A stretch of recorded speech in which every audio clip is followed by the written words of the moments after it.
Tetangga ingin sewa apartemenku 50 yuan. Setelah kutolak, mereka sekeluarga masuk rumah, lalu mulai merusak, menjara, bahkan memukulku.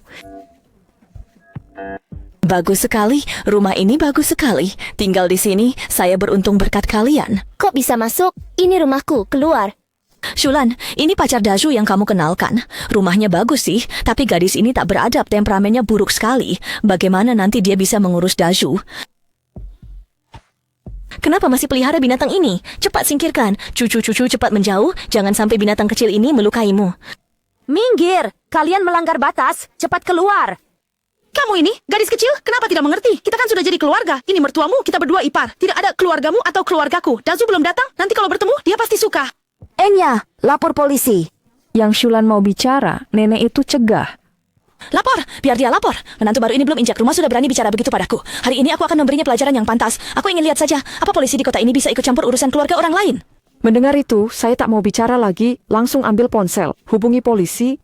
Halo, ini Bincang Unit 8, 1209. Ada penyusup di rumah, saya takut keselamatan saya terancam. Tolong bantu. Ponselku dibanting ke lantai, langsung hancur lebur. Berani lapor polisi? Bagus, anakku memang jago. Harus dihajar begini. Duo-duo ketakutan, menyeringai dan menggonggong pada mereka. Belum sempat aku mengangkat duo-duo, nenek tua itu sudah menendang keras duo-duo. Binatang! Berani ribut lagi, ku bunuh kau! Aku tak tahan, kudorong nenek itu. Aduh, berani-beraninya menindas nenek tua. Melihat itu, Yang Shulan langsung menjambak rambutku. Aku tak siap, langsung jatuh terhempas, tapi dia tak berhenti, membalikkan badan, menindihku, lalu tamparan bertubi-tubi mendarat di wajahku. Dasar bocah, berani memukul. Kau bosan hidup. Syih, kau tak pantas untuk Dazuku. Keluarga Zhang Sudi menerimamu, itu berkahmu. Lihatlah dirimu, dasar rubah. Yang Shulan juga berdiri, menatapku angkuh. Sekarang tahu akibat tak patuh, tak hormat kan? Aku bangkit perlahan, melihat mereka. Menerobos masuk, melukai orang, merusak barang, pikirkan baik-baik bagaimana kalian akan menjelaskan pada polisi nanti. Mendengar saya, Zhang Lei yang diam akhirnya bicara. Sudah baik, kau tak kapok. Nenek itu juga maju, mengangkat tangan tinggi. Dasar tidak tahu diri, tidak tahu malu. Katanya kau dan Alay satu kantor. Masih muda sudah tinggal di rumah besar begini. Siapa tahu apa kerjamu sebenarnya. Pasti kau dipelihara om-om ya. Rumah ini juga dibelikan om-om itu kan? Aku raih pergelangan tangan nenek itu, lalu menghempasnya. Tadi jatuh oleh Yang Shulan karena tak siap. Sekarang tak akan kubiarkan mereka menyentuhku lagi. Nenek itu hampir jatuh karena hempasanku. Kali ini, nenek itu sangat marah. Si kurang ajar ini pasti kena omonganku. Berani-beraninya memukulku. Hancurkan, hancurkan habis. Rumah sialan ini, sekarang dikasih pun aku tak mau tinggal. Begitu wanita tua itu bicara, mereka mulai mengamuk. Zhang Lei tak mau kalah, langsung naik sofa, mengambil lukisan kuno di dinding. Aku berkata dingin. Itu karya asli Master Zhang dari lelang 2 tahun lalu, 30 juta. Saya sarankan Anda berhati-hati. Nipu siapa? 30 juta? Uang hantu, kan? Kamu tahu berapa banyak itu? Berani-beraninya membual di sini.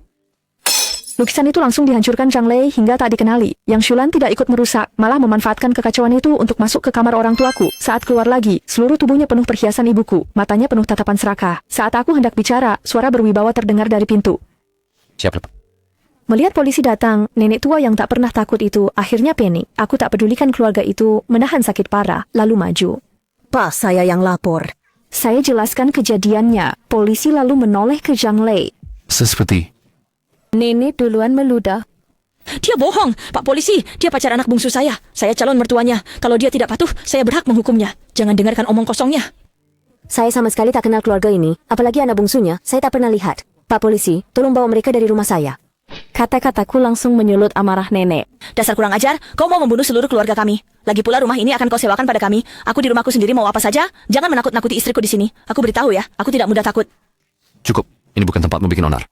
Pemilik rumah menuntut kalian menerobos. Ikut saya. Saya tunjuk pecahan vas porselen dan lukisan rusak. Barang rusak di rumah, saya perlu penilai khusus. Terutama 2 ini, koleksi ayah dari lelang, harganya puluhan juta. Bohong. Kenapa tidak bilang tadi? Sekarang rusak. Kamu mau memeras, ya? Sudah percaya? Saya menunjuk Yang Shulan yang panik. Yang di tangan dan di badannya itu perhiasan ibu saya. Ini perampokan rumah, kan? Tidak ambil, cuma lihat, bukan mencuri. Melihat keluarga ini, polisi